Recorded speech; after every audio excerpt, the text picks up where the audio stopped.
Recently there's been some talk on the forums about the subtle differences between the '08 and the '09 Teryx.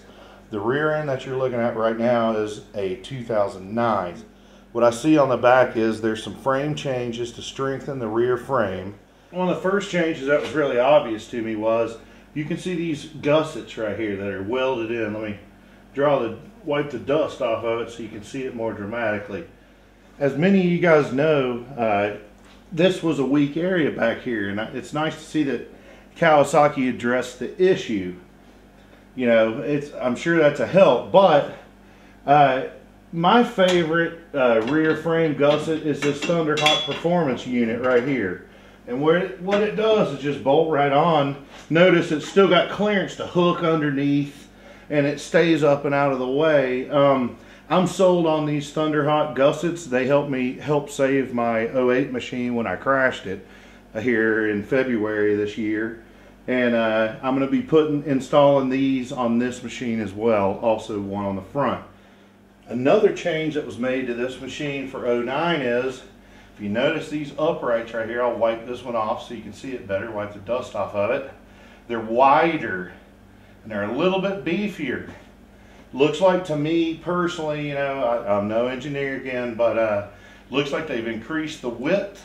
It's a bigger U-shaped channel, and the width here of the U, it's like a taller U. And another change on this '09 model, which is really cool, is they changed to where there's a flap hanging down from the bed right here. What was happening before is when your tires spin, the part to protect it was mounted to this instead of to the bed, so dirt would come flying up through here and get inside right here behind your seat and splatter down the rear of your seat. As you can see, this flap hangs down from the bed and it actually goes all the way across. Another thing that's different about the '09 that I like a lot better than the '08 and could probably be retrofitted is the fact that on the '08 you have a panel here that has 4 big screws, 2 of which are way back here. Try fitting a screwdriver in here. I replaced mine with bolts so that I could get them out with a ratchet. But anyhow, you know, when you pop your bed on the '09, you'll see that the heat shielding material to protect your bed's up here integrated with the bed. It does rattle. It's another rattle on an already fairly clunky machine, as you can hear. But the huge benefit is that you can reach right down here, get to your exhaust system. Soon there'll be 2 beautiful Muzzy canisters right there. Looking forward to that. It allows you easy inspection, servicing, that kind of thing of your snorkel, coming off your CVT, which is right under right here, and just access to this area.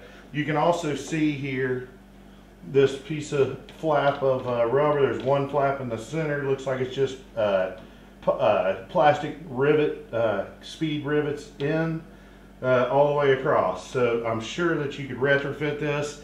This is a huge upgrade for the '08. This rubber across here to keep dirt out of right here. You will see me doing that to my '08, and I'll talk about it as I get the coin to do it. Okay, I'm going to try to sneak in below my lights here to show you one of the next things that's different. Okay, on the '09, the air box has been changed quite a bit. First off, there's been insulation added underneath the air box cover. This insulation, it seems to work very well. I guess it may not stick very well. It looks like double-sided tape or whatever. The lid of the airbox is totally different. The intake's moved a little bit back and it's got a hump here. Not sure what any of that does. As I said, I'm no engineer. But let's show you. One of the first things I do to all my stuff is I put an uni filter in there that I can oil myself. See the oil on my fingers, not a lot, but enough. It seems to really help keep the engine clean. The uni that I got from Hunter Works here goes right on. That's my telephone, my business line.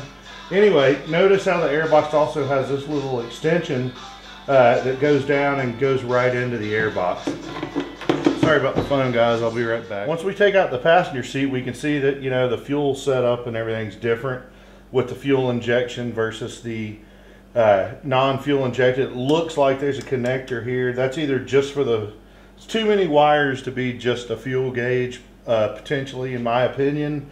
I think there might be a fuel pump inside this tank hole here. Otherwise, I wouldn't think the hole would need to be that large. Anyhow, no matter. Okay, one of the reasons why this machine's cooler in the cockpit is beforehand, you had your factory plastic come down in here. There's this big hole across here that just gets covered up with your seat.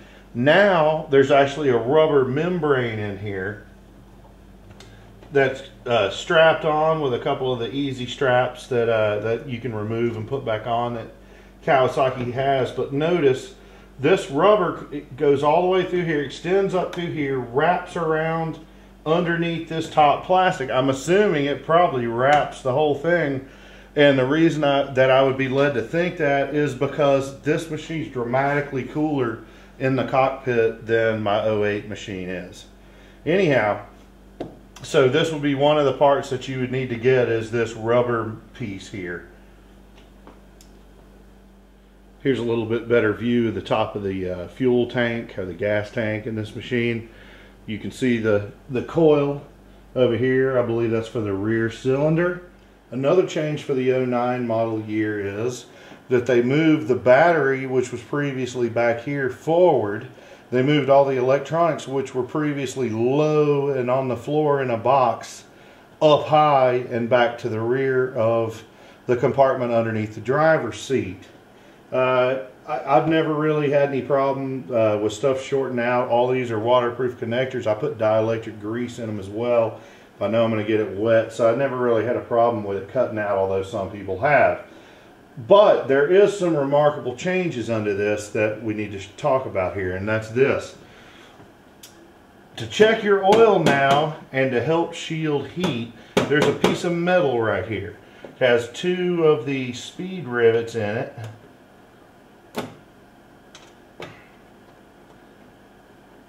Which I'm attempting to remove. Alright, once you take out your rivets, you can slide this piece of metal out of here. See the shape of it? It extends up underneath the factory Kawasaki plastic, which is right here, which, as you guys know, have 08s. It has a tendency to melt right here, especially if you put aftermarket exhaust on.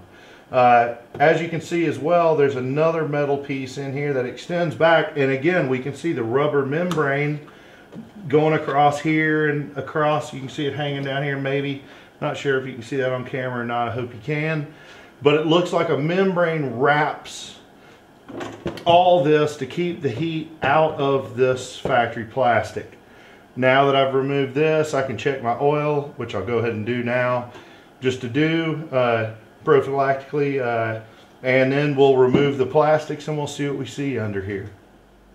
Okay, we've taken our center section plastics off, and as you can see, just like the airbox cover, there's now insulation attached, well, semi-attached, how about let's say in various stages of attachment underneath this center plastic piece. See the here up the top, right under your armrest, right where the gear shift goes, and on both sides.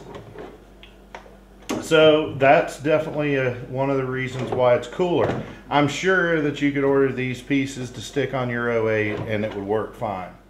Next, what becomes evident after pulling the factory center plastic is, look at this huge rubber membrane that seals heat down and helps it move back as you're riding. This covers your CVT and other things.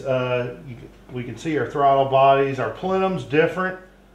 I've not removed this rubber membrane yet, but it looks like your crankcase vent now comes up to some kind of tank and goes into your plenum, not your airbox, which goes all the way around, goes under the airbox. It looks like it would be a direct retrofit to an 08 machine. In my opinion, I don't really see a whole lot different here. It's no wonder that this machine's much cooler in the cockpit now with all this shielding, where before there was none. on the '08. So it doesn't look like it'd be difficult to retrofit.